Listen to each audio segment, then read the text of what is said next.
Hello there, I'm Yana and I welcome you to today's lesson.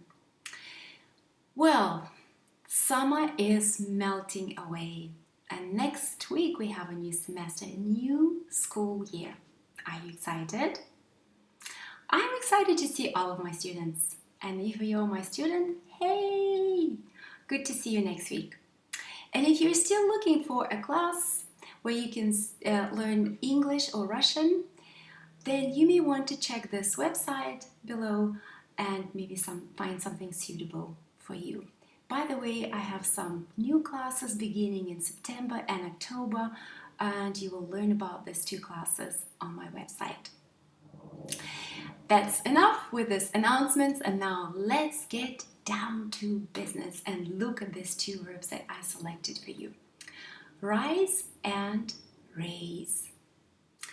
These two verbs confuse people also. I've made some other videos on other confusing words, but I find that these ones are tricky ones. So let's look at them.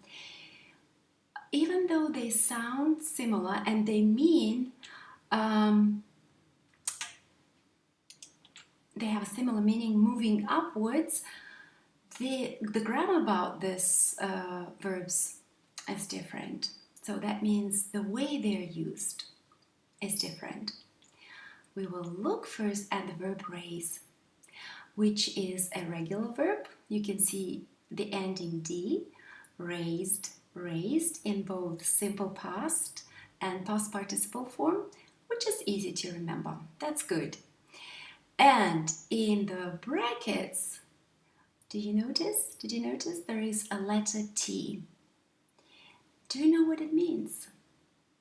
In some dictionaries, if you look up some verbs or any verb, then you can see this letter T or maybe I. Well, if you're wondering what they mean, then today we're going to learn that. T stands for transitive. That means raise is a transitive verb. All English verbs can be divided into two groups, transitive and intransitive. So let's see what it means. Raise, to lift. Please raise your hand if you have a question. This is something typical that a teacher would say in a classroom of lots of children. Lift your hand or raise your hand. After raise, we have a phrase, your hand, which is an object. Raise what? Raise your hand. So an object answers a question, what? Or sometimes, who? Let's look at some other examples where raise can mean to increase. I had to raise my voice. Well, the sentence means that I was probably not pleased, I was not so happy, and I had to speak louder.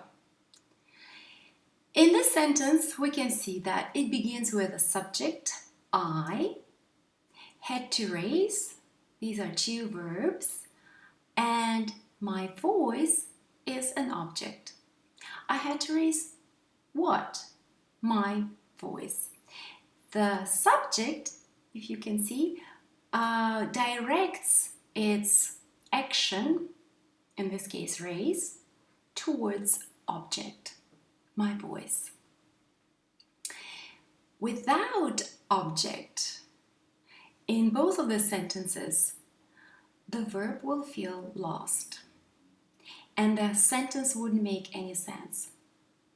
So if you say, I had to raise, people would say, what? My voice. And raise can also mean to care for a child. That's such a good use of this verb. This is what mothers do. She raised 5 children on her own. Whoa, she must have been a very strong woman. Can you see that there is also an object in this sentence, even though I did not underline it? What is it? 5 children. You're right. So, we've noticed that raise is a transitive verb, which is also regular in this case, and it always goes together with an object. Are you ready to look at the second verb?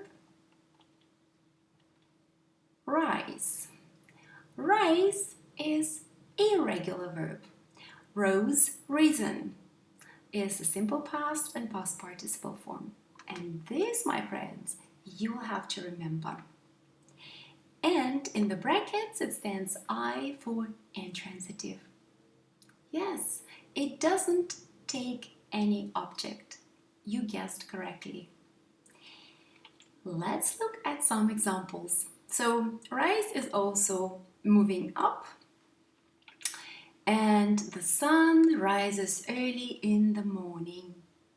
The sun is the subject, rises is the verb, and early in the morning is the time phrase, which answers question when. It's not an object. Rise can also mean to increase.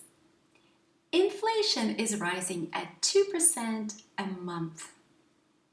Inflation is the subject, is rising is the verb, rise in present continuous, and at 2% a month is a phrase which means how or how fast. It's again not an object. And we have one more example, rise to become higher. You can see the Alps rising above the clouds. The Alps is the subject in the sentence, and rising is a verb, and above the clouds is the location, where above the clouds. So again, it's not an object, because an object answers question what or who. That's it. That's not so complicated, right? Let's see if we can get this quiz correctly. Rise or raise. I've prepared a few sentences that I would like you to complete.